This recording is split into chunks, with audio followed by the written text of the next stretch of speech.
இன்றைய முதல் வாசகம் இறைவாக்கினர் ஓசேயா நூலிலிருந்து வாசகம். அதிகாரம் 8 வசனம் 4 முதல் 7 முடிய மற்றும் 11 முதல் 13 முடிய. ஆண்டவர் கூறுவது: இஸ்ரேல் மக்கள் தாங்களே அரசர்களை ஏற்படுத்தி கொண்டார்கள். அது என்னாலே அன்று, அவர்களே தலைவர்களை நியமித்து கொண்டார்கள். அதை பற்றியும் நான் ஒன்றும் அறியேன். தங்கள் வெள்ளியாலும் பொன்னாலும் தங்களுக்கு என சிலைகளை செய்தார்கள். தாங்கள் அழிந்து போகவே அவற்றை செய்தார்கள். சமாரியா மக்கள் வழிபடும் கன்றுக்குட்டியை நான் வெறுக்கின்றேன்.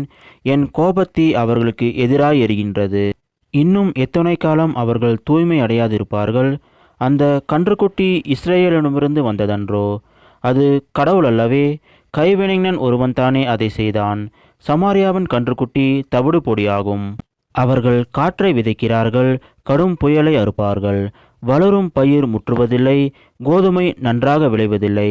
அப்படியே விளைந்தாலும் அந்நியரே அதை விழுங்குவர். எப்ராஹிம் பாவம் செய்வதற்கென்றே பலிப்பீடங்கள் பல செய்து கொண்டான். அப்பீடங்களே அவன் பாவம் செய்வதற்கு காரணமாயின.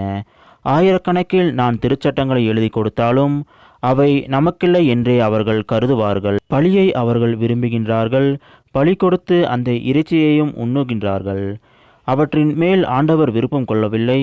அதற்கு மாறாக அவர்கள் தீச்செயல்களை நினைவில் கொள்கின்றார். அவர்கள் செய்த பாவங்களுக்கு தண்டனை வழங்குவார். அவர்களோ எகிப்து நாட்டுக்கு திரும்புவார்கள். இது ஆண்டவர் வழங்கும் அருள்வாக்கு. இறைவா, உமக்கு நன்றி. இன்றைய நற்செய்தி புனித மத்தேயு எழுதிய நற்செய்தியிலிருந்து வாசகம். அதிகாரம் 9 வசனம் 32 முதல் 38 முடிய. அக்காலத்தில் பேய் பிடித்து பேச்சிழந்த ஒருவரை சிலர் இயேசுவிடம் கொண்டு வந்தனர். பேயை அவர் ஓட்டியதும் பேச இயலாத அவர் பேசினார். மக்கள் கூட்டத்தினர் வியப்புற்று, இஸ்ரேலில் இப்படி ஒருபோதும் கண்டதில்லை என்றனர். ஆனால் பரிசேயர், இவன் பேய்களின் தலைவனை கொண்டு பேய்களை ஓட்டுகின்றான் என்றனர். இயேசு நகர்கள் சிற்றூர்கள் எல்லாம் சுற்றி வந்தார். எங்கும் அவர்களுடைய தொழுகை கூடங்களில் கற்பித்தார்.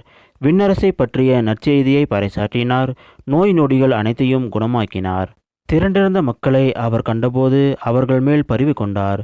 அவர்கள் ஆயரில்லா ஆடுகளைப் போல அலைக்கழிக்கப்பட்டு சோர்ந்து காணப்பட்டார்கள். அப்பொழுது அவர் தம் சீடரை நோக்கி, அறுவடை மிகுதி, வேலையாட்களோ குறைவு. ஆகையால் தேவையான வேலையாட்களை தமது அறுவடைக்கு அனுப்பும்படி அறுவடையின் உரிமையாளரிடம் மன்றாடுங்கள் என்றார். இது கிறிஸ்து வழங்கும் நற்செய்தி. கிறிஸ்துவே உமக்கு புகழ்.